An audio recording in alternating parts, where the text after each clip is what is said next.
Chào mừng đến với Công Nông nghiệp và Đời sống, cùng khám phá hành trình làm ra những thanh sô-cô-la tuyệt hảo nhất thế giới. Hành trình của chúng ta bắt đầu tại những khu rừng nhiệt đới rậm rạp, nơi cây cacao phát triển mạnh mẽ dưới tán lá xanh mát. Những người nông dân lành nghề phải dùng dao chuyên dụng để thu hoạch từng quả một, đảm bảo không làm tổn thương đến thân cây mẹ. Công việc thu hoạch đòi hỏi sức bền và sự tỉ mỉ. Những chiếc giỏ tre nhanh chóng được lấp đầy bởi những quả cacao chín mọng. Sau khi thu hoạch, nông dân phải nhanh chóng vận chuyển quả tươi ra điểm tập kết để bắt đầu quy trình sơ chế ngay trong ngày. Tại điểm tập kết, hàng ngàn quả cacao được chất thành đống lớn, sẵn sàng cho công đoạn quan trọng tiếp theo là tách lấy hạt. Người thợ khéo léo bổ đôi lớp vỏ cứng cáp để lộ ra phần thịt quả trắng ngà mềm mại đang bao bọc lấy hạt bên trong. Họ nhanh tay tách toàn bộ phần hạt và thịt quả ra khỏi vỏ, tập hợp chúng lại để chuẩn bị cho quá trình lên men tự nhiên. Lúc này hạt cacao vẫn chưa có màu nâu đặc trưng, chúng được bao phủ bởi lớp cơm chua ngọt rất giàu dinh dưỡng và đường. Không khí làm việc tại đây luôn hối hả vì việc tách hạt cần được thực hiện nhanh chóng để tránh ảnh hưởng đến chất lượng hạt. Hạt tươi được đổ vào các thùng gỗ lớn và phủ kín bằng lá chuối tươi, bắt đầu quá trình ủ men quan trọng nhất. Trong những ngày ủ, nhiệt độ tự nhiên tăng cao làm lớp cơm trắng tan chảy, thấm đẫm hương vị đặc biệt vào từng hạt cacao. Định kỳ, người nông dân phải đảo trộn khối hạt đang ủ để đảm bảo nhiệt độ được phân bố đồng đều khắp cả thùng gỗ. Sau khoảng 5 đến 7 ngày, hạt cacao chuyển sang màu nâu đỏ, quá trình lên men đã biến đổi hoàn toàn thành phần hóa học bên trong. Kết thúc lên men, hạt được mang ra trải rộng trên các giàn phơi dưới ánh nắng mặt trời để giảm bớt độ ẩm còn dư. Dưới ánh nắng, người nông dân liên tục dùng cào gỗ đảo hạt tạo nên những đường vân tuyệt đẹp như một bức tranh nghệ thuật. Ánh nắng mặt trời làm bốc hơi nước và axit, giúp hạt cacao khô lại, lớp vỏ trở nên giòn và màu sắc đậm đà hơn. Kinh nghiệm lâu năm giúp họ biết chính xác khi nào hạt đã đạt độ khô chuẩn, sẵn sàng để đóng bao và vận chuyển đi. Những hạt cacao khô đạt chuẩn được đóng gói cẩn thận vào các bao tải gai, bắt đầu hành trình dài từ nông trại đến nhà máy. Xe tải lăn bánh đưa nguồn nguyên liệu quý giá rời xa những cánh rừng yên bình để đến với dây chuyền sản xuất hiện đại.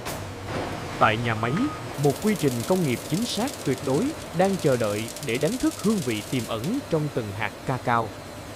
Bước đầu tiên tại nhà máy là làm sạch, hệ thống sàng lọc sẽ loại bỏ hoàn toàn bụi bẩn và tạp chất lẫn trong hạt.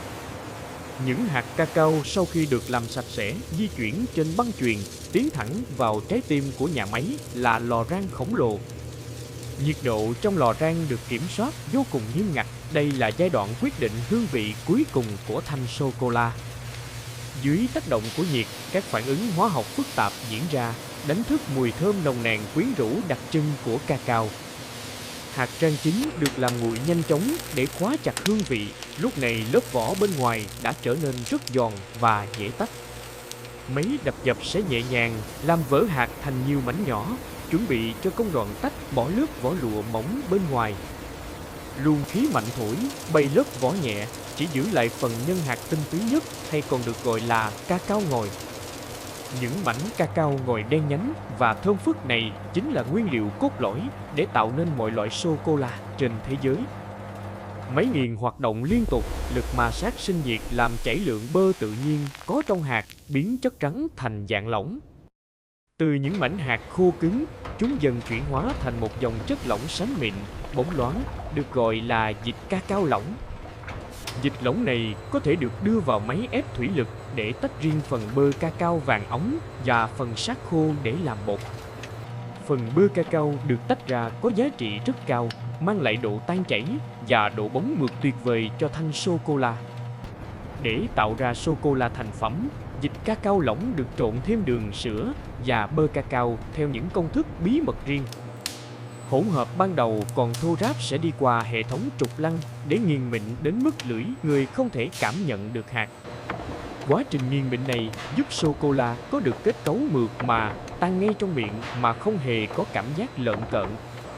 Tiếp theo là quá trình đảo trộn nhiệt, hay còn gọi là con chinh, kéo dài nhiều giờ để loại bỏ vị chua và phát triển hương thơm. Dưới tác động của nhiệt và lực đảo, sô-cô-la trở nên đồng nhất, bóng bẩy và đạt đến đỉnh cao của hương vị tinh tế. Sau đó, sô-cô-la phải trải qua quy trình gia nhiệt tempering, thay đổi nhiệt độ liên tục để ổn định cấu trúc tinh thể bơ. Quy trình này cực kỳ quan trọng, giúp sô-cô-la thành phẩm có độ cứng giòn, bề mặt bóng loáng và không bị tan chảy ở nhiệt độ thường. Dòng sô-cô-la nâu óng ả được rót chính xác vào các khuôn định hình, sẵn sàng để tạo nên những thanh kẹo đẹp mắt. Hệ thống rung lắc nhẹ giúp loại bỏ toàn bộ bọt khí còn sót lại, đảm bảo thanh sô-cô-la đặc ruột và láng mịn hoàn hảo. Các khuôn đi vào đường hầm làm lạnh, nhiệt độ thấp giúp sô-cô-la đông cứng lại và co nhẹ để dễ dàng tách ra khỏi khuôn. Tại đầu ra, những thanh sô-cô-la rời khuôn một cách dễ dàng, khoe trọn vẻ đẹp bóng bẩy và những đường nét sắc sảo. Thành phẩm là những thanh sô-cô-la hoàn mỹ, không một vết xước, mang trong mình tinh túy của cả một quy trình công phu. Trước khi đóng gói, mỗi thanh đều được kiểm tra trọng lượng và dò kim loại nghiêm ngặt để đảm bảo an toàn tuyệt đối. Hệ thống đóng gói tự động hoạt động với tốc độ chóng mặt, khoác lên những thanh sô-cô-la lớp áo bảo vệ đẹp mắt. Những thùng hàng được robot xếp gọn gàng lên pallet, sẵn sàng lên đường đến các siêu thị và cửa hàng trên khắp thế giới. Từ nhà máy, sô-cô-la đến tay người tiêu dùng, mang theo niềm vui và sự ngọt ngào vào trong cuộc sống hàng ngày. Tiếng bẻ giòn tan đặc trưng là minh chứng cho kỹ thuật tempering hoàn hảo, hứa hẹn một trải nghiệm vị giác tuyệt vời. Khi đưa vào miệng, miếng sô-cô-la từ từ tan chảy, lan tỏa vị đắng nhẹ hòa quyện cùng vị ngọt ngào béo ngậy.